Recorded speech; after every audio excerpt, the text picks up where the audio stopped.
The Lady of Shalott, 1842 by Alfred Lord Tennyson.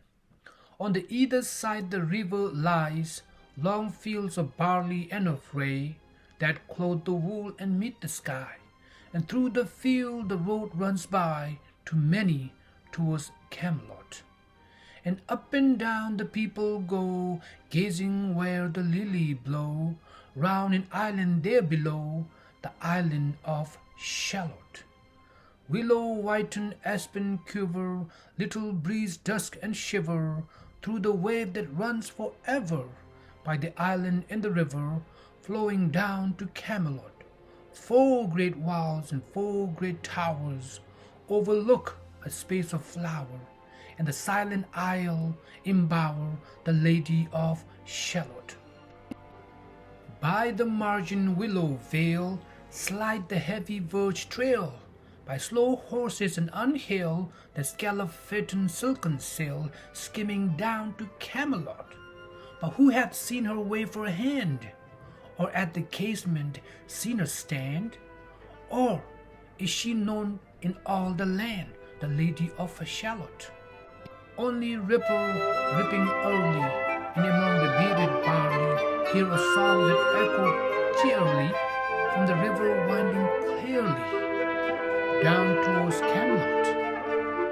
And by the moon the rippers weary, piling sheaves in upland airy, listening, whisper, is the fairy Lady of Shalott. There she weaves by night and day a magic web with colors gay. She has heard a whisper say, a curse is on her if she stay to look down to Camelot. She knows not what the curse may be, and so she wept steadily, and little other care had she, the Lady of Shalott. And moving through a mirror clear that hangs before her all the years, shadows of the world appear. There she sees the highway near winding down to Camelot. There the river eddy whirl, and there the shorely village curls, and the red cloaks of market grows pass onward from Shalott. Sometimes a troop of damsel glad, an abbot on an ambling pad, sometimes a curly shepherd lad, or a long-haired page in crimson clad, goes by towards Camelot. And sometimes through a mirror blue, a knights come riding two and two. She had no loyal knight in true, the Lady of Shalott. But in her web she still delight to weave the mirror's magic sight.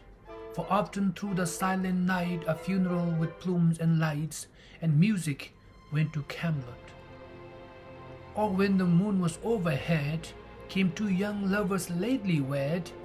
I am half sick of shadow, said the Lady of Shalott. A bow shot from a bower eaves, he rode between the barley sheaves. The sun came dazzling through the leaves, and flame upon the brazen greaves of bold Sir Lancelot.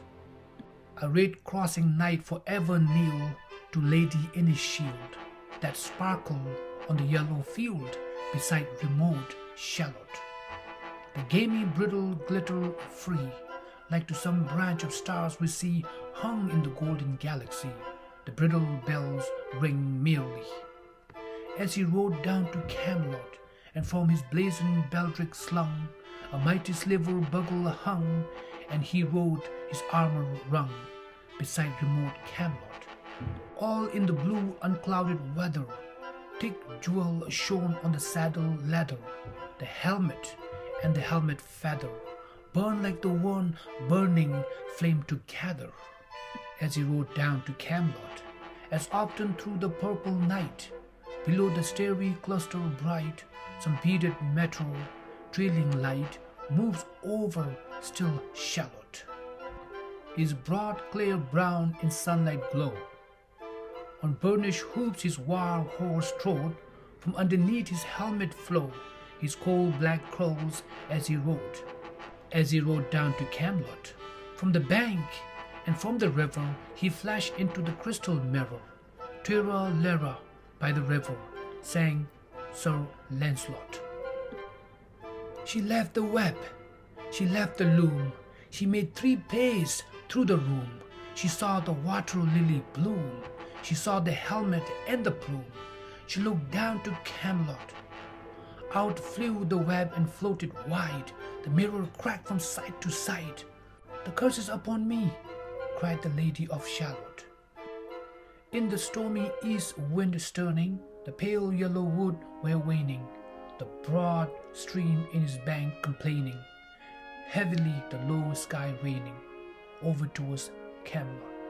Down she came and found a boat beneath a willow left afloat, and round about the prow she rode, the Lady of Shalott. And down the river's dim expanse, like the bold seer in the trains, seeing all his own mischance, with the glassy countenance did she look to Camelot. And at the closing of the day, she loosed the chain, and down she lay. The broad stream bore her far away, the Lady of Shalott. Laying, robed in snow white, that loosely flew to left and right, the leaves upon her failing light, through the noises of the night, she floated down to Camelot. And as the boat headed wound along the willowy hills and field among, they heard her singing her last song, the Lady of Shalott. Heard her carol, mournful, holy, chanted loudly, chanted lowly, till her blood was frozen slowly, and her eyes were darkened, holy, turned towards the Camelot. For ere she reached upon the tide, the first house by the water's side, singing in her song she died, the Lady of Shalott. Under tower and balcony, by garden wall and gallery, a gleaming shape she floated by, dead, pale between the house high, silent into the Camelot. Out upon the wharf they came, knight and butcher, lord and dame, and round they pro they read her name, the Lady of Shalott. Who is this? And what is here? And in the lighted palace near died the sound of royal cheer, and they crossed themselves for fear, all the knights in Camelot. But Lancelot mused a little space. He said, "She has a lovely face. God in his mercy lend her grace, the Lady of Shalott."